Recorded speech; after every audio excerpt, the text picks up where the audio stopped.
Hello, this video is called Games I Bought in Japan, and here they are. There's 9 of them. And before my girlfriend gets angry at me, that's not bad for me. 2.5 years living in Japan, I came away with 9 games. Come on, that's alright, isn't it? Getting very defensive. In 2019, I bought something like 130 games on the Switch. That's one game every 3 days. I think that's before I realized I had a massive problem.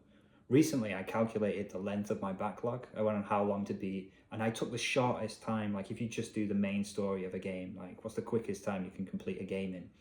And I added it up for all the games in my backlog. And my backlog is 4 months long.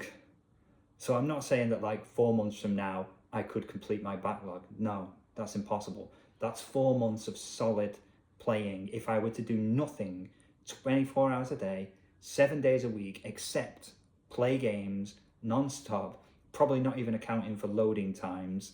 Like don't eat, don't sleep, don't go to the toilet, just play games all day, every day for 4 months. Then maybe I would finish my backlog. That's if I don't stop to do any extras or, like complete side missions and stuff like that. It's outrageous. So I should stop. And I promise you, talking directly to my girlfriend now, I promise you I have stopped buying games.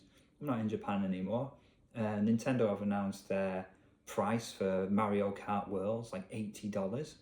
So it seems like I can't buy any new games even if I wanted to. I've been priced out of the bloody market. Anyway, so that's my apology out of the way. Did I apologize? I'm sorry for wasting my money on games when I've already got loads of them and we've got more important stuff to be paying, like rent and cooking utensils that need buying and stuff like that. I'm sorry. Please don't leave me. Now, let's look at these games. First one, Fire Emblem Engage. Just look at it. I got into the Fire Emblem series probably with Fire Emblem Awakening on the 3DS. I think that was an entry point for a lot of people. And I've gone back and tried some of the older games like the DS and the GBA games and stuff like that. And they've all been pretty good. This one, the story hasn't been gripping me very much, but I love the look of it. It's just so colourful and beautiful. And what I like about this one is, even though I bought this in Japan, it does have English text and voices on the cartridge as well. But if you want to practice Japanese while you're playing it, then by all means go ahead. If you want to learn Keigo, especially, there's a character called Vandore, and he uses loads of Keigo when he's talking. His way of talking is almost impossible for me to understand, but it's a great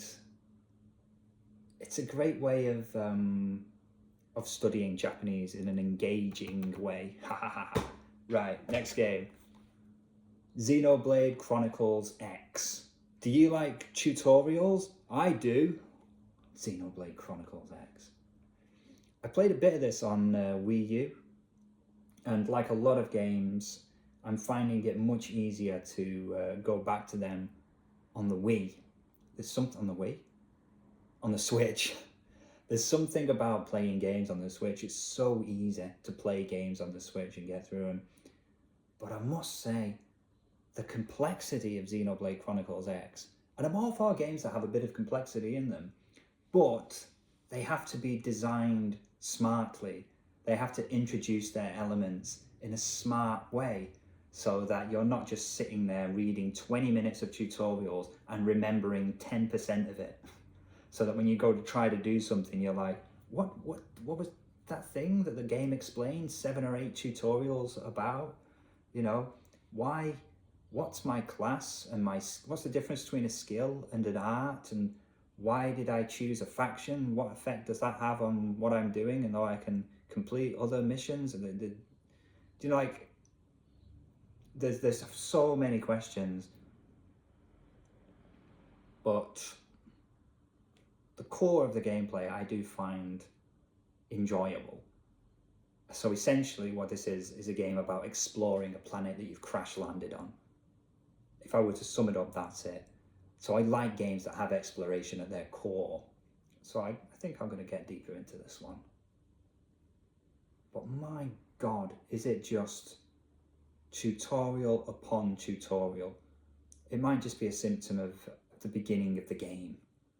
Maybe the tutorials will slow down, but I feel like I'm 5 or 6 hours in and they're not showing any sign of stopping. Also, the dialogue is driving me crazy. I may have to do a separate video on Xenoblade Chronicles X at some point. Persona 5 Royal.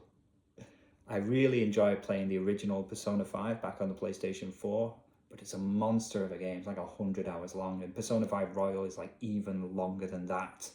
Another thing about this, because it's a physical copy of the game from Japan, it doesn't have English. There's no English on the cartridge. So this is a 100-hour Japanese RPG that I'm playing in Japanese. Yeah, there's one way of getting some practice, isn't it? But it's just fantastic. I love the new opening song for Persona 5, the Royal Edition. They replaced the intro with a brand new song, and it's great. Every time a new Persona game comes out, it's better than the last one. And every time I think there's no way they can top this. But Christ, that intro song alone. And there's a new battle theme music in it as well. Brilliant. Next game, Star Ocean, the Second Story R. My God. Star Ocean, Second Story R. The original Star Ocean, the Second Story, is one of my favourite games on the PS1. I just loved it. I'm not sure if I can explain why I liked it so much. I think it had a lot of replay value because it was impossible to collect all the characters in one playthrough. You had to do separate playthroughs of the game to recruit all the different characters and try them out. And also, I loved the music, and the pre-rendered backgrounds I thought were just gorgeous in the original PS1 game. It really felt like I was exploring another world. And it goes back to what I was saying a few minutes ago about games that have exploration at their core. This is how you do a remake. It feels very faithful to the original, but it's also been updated in all the places you would want it to be updated. Mechanically, it's been updated, so it plays a lot better now. There's a new evasion mechanic in the battles, which makes them a bit more exciting. Well done. This, I'd say, if you're going to remake a game, this is how you do it. Fantastic. Labyrinth of Yomi. This was a bargain. It's an absolute bargain. I picked up in a second-hand shop in Okinawa. Labyrinth of Yomi is like one of those traditional dungeon crawler games. Have you ever played, like, I don't know, Operation Abyss or let me think, Etrian Odyssey, SMT Strange Journey, I think, is one of these dungeon crawlers. Mary Skelter. There's another one with Labyrinth in the title on the Switch. Nipponichi Software put it out. It's called Labyrinth of Refrain, I think. Anyway, I love these kind of games, but they are quite punishing. But I think that's part of the appeal of it. It's very much a game where it's like you versus the game, and you have to find a way to overcome it. It's the appeal of games like Dark Souls and things like that. People like to overcome the challenge. So I'll try my best to get into this one. This is another one though where it's Japanese only on the cartridge, and for a game that's quite system heavy and punishingly difficult, it's quite time consuming to try to get into something like this. But I'm looking forward to playing a bit more of it at another time, maybe 4 months from now. Disgaea 7. I've been a fan of Disgaea since Disgaea 2 on the PS2, and I would say the Disgaea games are just absolute comfort food for me.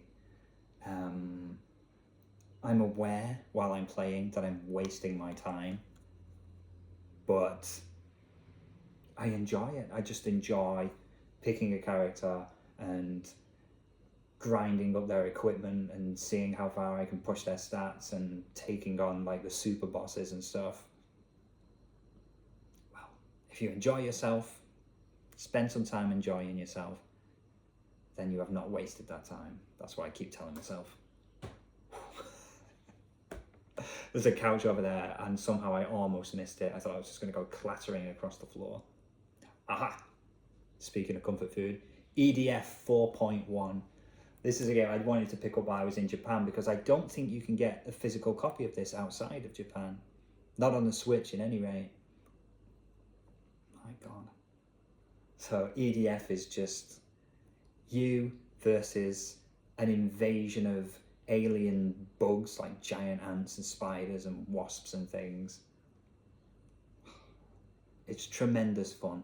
If you've never tried an EDF game before, give it a go. Especially if you've got some friends to play it with. There are some people who really don't like EDF at all because graphically it ain't impressive. It just ain't. And the gameplay is shallow. So shallow. Like, people say Dynasty Warriors has shallow gameplay. Well, you ain't seen nothing yet if you haven't played an EDF game. It really is just point and shoot and reload, and that's it. But undeniably fun. To me, this feels like, I don't know why, but it feels like a Dreamcast game. If you've played it, maybe you'll know what I mean. But it feels like a game from that kind of era to me. It feels like it'd be right at home on the Dreamcast or in some arcade cabinet somewhere. I love it. I spent hours on EDF. I had this on a PlayStation 4, and I'm more than happy to go through it again on the Switch. Lovely stuff. Next up, aha! Super Robot Wars X. I'm a massive fan of Super Robot Wars, and to prove my point, you can see this robot here, Wataru. Actually, the robot's called the Ryujin Maru. The pilot inside is called Wataru. Apologies, how embarrassing. And look, this is one of the models I got from the Seagull. Look at that, isn't that fantastic? So cheap as well, it's like 1,000 yen, which is like what, about £7 or £8. I loved it. It was fun to put it together, and it's great now. What I like about this model as well, there's no stickers. Everything, even the detail on the shoulders is molded plastic. Fantastic. And of course, like all these model kits, it's like there's no glue or anything required. You just clip it together and there it is. Beautiful. Of course, I had to defend those purchases to my girlfriend as well. She was like, oh, you bought some Gundam. And I didn't even bother to explain that this isn't a Gundam. I just said, yes, but that's my souvenir from Japan, you know. I also got this one. The Getter Robo, he's a fixture of the Super Robot Wars games. I'm not too impressed with this one. Like, this feels very nice. This feels very flimsy and cheap.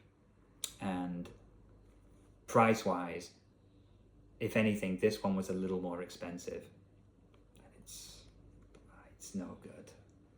I love the Getter Robo, but this model, I can't recommend it. And this is from Good Smile Company as well, who make Nendoroids, which are great. But this thing, man, give it a miss. Like I say, it feels cheap. It feels kind of flimsy, like it fall apart.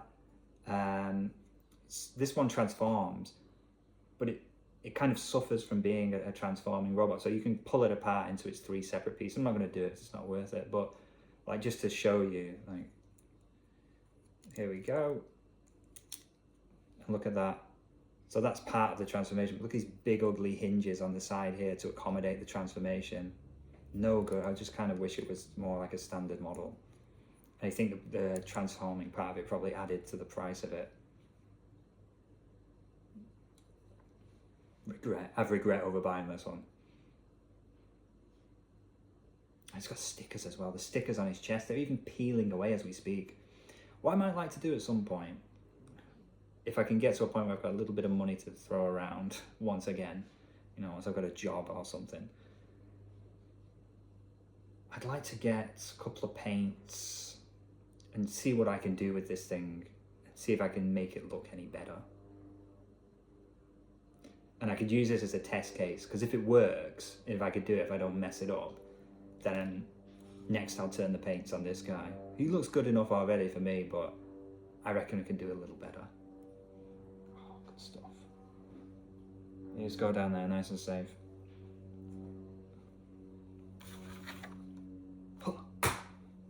Last one. Gundam Breaker 4. Now, I'm a big fan of robots. I have to say, Gundam isn't my favourite series, but I've been getting more and more into it as time passes. While I was in Japan, as I said, I was living in Okinawa at first, and then for the second year in Kesanuma up in the north. And to get from Okinawa to Kesanuma, we drove all the way. We got a ferry from Okinawa to Kagoshima, and then from Kagoshima up to Kesanuma in Miyagi Prefecture. We drove for about 10 days. And on the way there, I stopped by Yokohama and visited the Yokohama Gundam while it was still up and moving.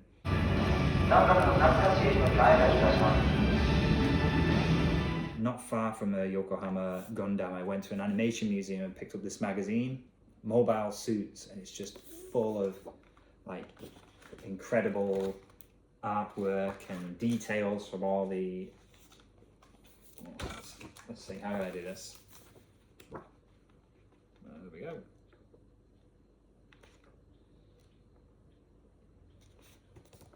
It's got lots of wonderful pictures inside it, and it's just crammed full of information. Anything you want to know about the Universal Century of Gundam. Oh, isn't that nice? It looks dreadful. Big squeezed face in the middle of the magazine. Beautiful. And I also, and this is the third and final model that I picked up for the Seagull. Look at that. Isn't that a thing of beauty? This is on another level from the other ones. This is the real grade Gundam RX-78. The one and only, the iconic Gundam. This is the Gundam. Do you know what I mean? There's thousands of them at this point, but this is the one. Oh my God, and I can't explain how much I love this model kit. It took me the best part of an entire day to put it together. It was really, it was quite a fun time, you know. And just the feel of it just feels so good to hold it. It feels very sturdy. It's not heavy exactly, but it's like 10 times heavier than the other ones. And it just feels solid. The detail is incredible. My God.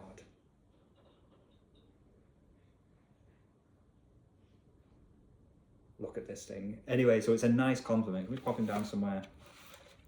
No. Stand up, you bugger. Hang on. There he is. Lovely. And I feel like he's a good compliment. A good what? A compliment. A compliment isn't a word. A compliment. A compliment. What? Compliment. Whatever.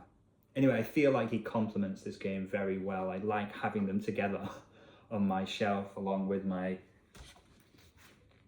Gundam magazine. I feel like this trio for a robot fan is a nice set, a nice bit of memorabilia for me to take away from my time in Japan.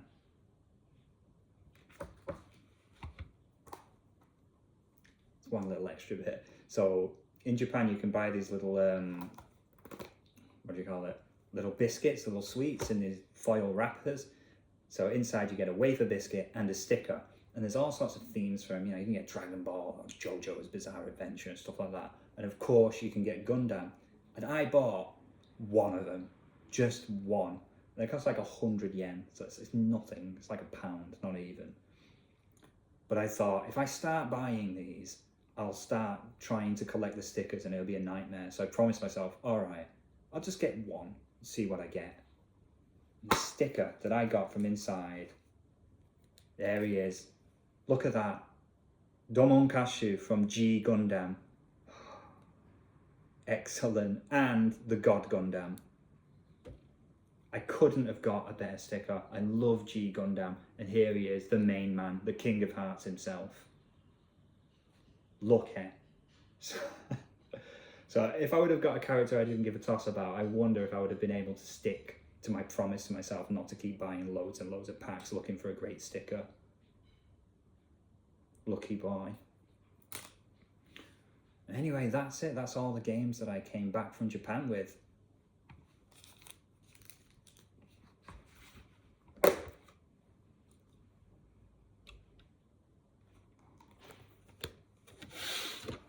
There they are, one last time. I don't know if anyone's interested to see them, but maybe it is interesting, I don't know.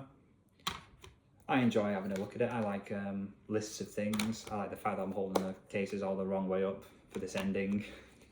I didn't plan it. Who cares? That's very on brand for my channel.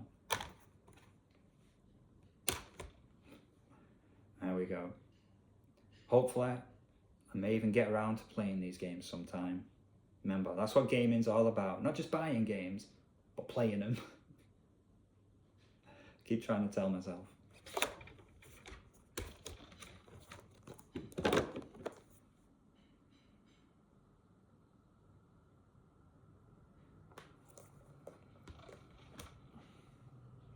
Alright, take care. Thanks for watching. See you next time.